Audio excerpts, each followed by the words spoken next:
Okay, so day 10 of culinary school, Monday coming into the weekend. We got our ServSafe exams all taken care of, so that is out of the way, thankfully. The one thing today was a big day for me personally because it was my first time being a sous chef for my side of the kitchen and also my first time working with a new partner. So learning how to communicate both from a macro team level to a micro level interpersonally. So that was an extremely new challenge for me that I sort of was nervous about, but was also welcoming, right? So learning again how to communicate. This is something that is crucial not only in the kitchen but in life. So I welcome that task and that challenge. So today was a lot of fun, a lot of learning, a lot of just making sure that everybody was on the right track and trying to lead in the front and also from the back. So today was a lot of fun. But going into what we talked about vegetable stock and soups and also how to make them. And then we also talked about the different types of roux and how to make that. Vegetable stock and roux is a huge part of cooking. It's a flavor base for many dishes. So getting this right off the bat and using this right off the bat is crucial to a lot of flavor bases and understanding them. So today we made a vegetable stock. Although normal vegetable stock is simmered overnight, we did ours for about 25 minutes to just extract that flavor. We also did our roux, talked about the ratios of roux. So a ratio of roux would be equal parts flour and butter. So really talking about how to do that and how the different types of roux and where to use them. We also went into talking about a veloute, which is just roux plus chicken stock, and then made ourselves some potato leek soup. And the potato leek soup, as you can imagine, utilized the vegetable stock. And then the cream of broccoli soup utilized the roux. The veloute. So a lot today just coming in. It's a new pace because ServSafe is over. It's happening much faster and just really trying to again lead and make sure that everybody's on the right track and just sort of learning right from everyone.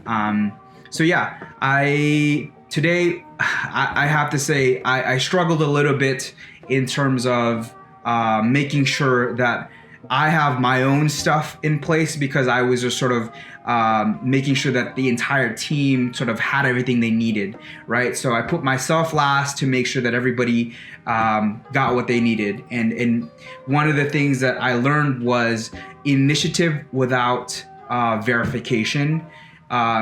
It slows you down. So an example of that is like I went to go get some pots for everybody. Unknowingly, someone already got those pots. So really communicating. I learned down the road to just assign tasks. So after a demo, I would just say, hey, person A, do this. Hey, person B, do this. And that was better throughout. So really learning a lot from that. But overall, I think there's some positives that came out of it in that it was just a really good experience to sort of dive in and trust everyone and also assign. I didn't want to be bossy, but I also wanted to feel like, we're a team and we're together and we're doing this the right way. So from that perspective, it was a really fun, challenging day. I really felt like I was in the thick of things in the kitchen today. And so this is how my roux turned out. You can see one is a lighter roux, one is a blonde roux, and one is a darker roux. And this is just overheat over time. It just gets darker along the way. The one thing he commented on was this. You can see here his color versus my color. This is his color. He just sort of dabbled in his roux. And so just really working on color. So for me, I just needed a little bit more on this. My pale roux was good. My blonde roux just needed to be a little bit more blonde, and my dark roux just needed to be a little bit darker. All good there, and making sure that that's something that I need to work on moving forward. That he said texture was fine and everything else, just making sure that color was the right way. This is how my my potato leek soup. So potato leeks cooked down, boiled down, and then pureed in the blender. The one big glaring mistake I made was putting broccoli on this dish. It's not supposed to come with broccoli on top. That's supposed to be for the cream of broccoli. I just like I said, there's so much going on in the kitchen that I thought I had to put it on top. The demo did not show that. Obviously, you have to put it on top of the cream broccoli soup. Just one of those things. Again, reminding myself to slow down in the kitchen. I'm sort of over pressing and over pacing sometimes, and just reminding myself to breathe and slow down. He said texture was good, just to work on. Also, after you puree it, you go into the pot again to reheat it and serve a warm soup. I felt like I did serve a warm soup, but he felt like it could have been warmer. So that's something to work on, and always keep in mind, right? You're serving hot food if it's hot, and cold food if it's cold. So again, slip up there. I'm kicking myself on the car ride home. Why did I put broccoli on top of this soup? It's one of those things, right? You live and you learn. You just move on, right? And then how my broccoli turned out. This actually needed the cream of broccoli actually needed broccoli on top. I put it off to the side. Excuse my plating, but that's how it came out. Could do better. But the comment from Chef was that it was under seasoned. Yes, I mean, I felt like I seasoned enough, but that's something that you're gonna get, right? Is you feel like it's seasoned, but it feels like it's under seasoned. You take that criticism, you taste, and you get better. And that was in and of itself. The dishes, I did not take pictures of the stock, but we did make stock today.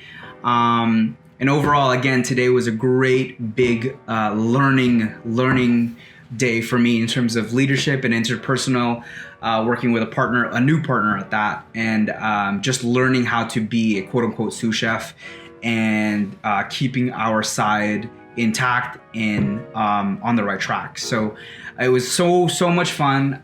I would love to do it again. I think I love those challenges, and I love being in that position of just on the cusp of the learning curve. It is what I want to call it, because you're just sort of being pushed into it. So overall, today was so much fun. I wouldn't trade it in for the world. Obviously I have still a lot to learn as a sous chef, as a cook, as a partner, but a positive experience nonetheless. Today, just again, reminding myself to look at the recipes before class to make sure mentally I sort of know where things are, and what sort of measurements come into what. As a sous chef, you're sort of being asked, like, how many ounces go into this, how many cups go into this, and you just got to know it. You got to know it. And, you take copious notes to be the best and most helpful as possible, but sometimes you don't know it, and you got to ask. Again, I'm rambling now, but overall, really great experience, and I'm so excited for the rest of the week and for finals on Friday. That is it for day 10 of culinary school. It's going by so quick. There's 99 days left for culinary school. So, making sure to cherish every single moment. So with that, peace guys. I'll talk to you guys in the next video for day 11 of culinary school. Peace. Bye.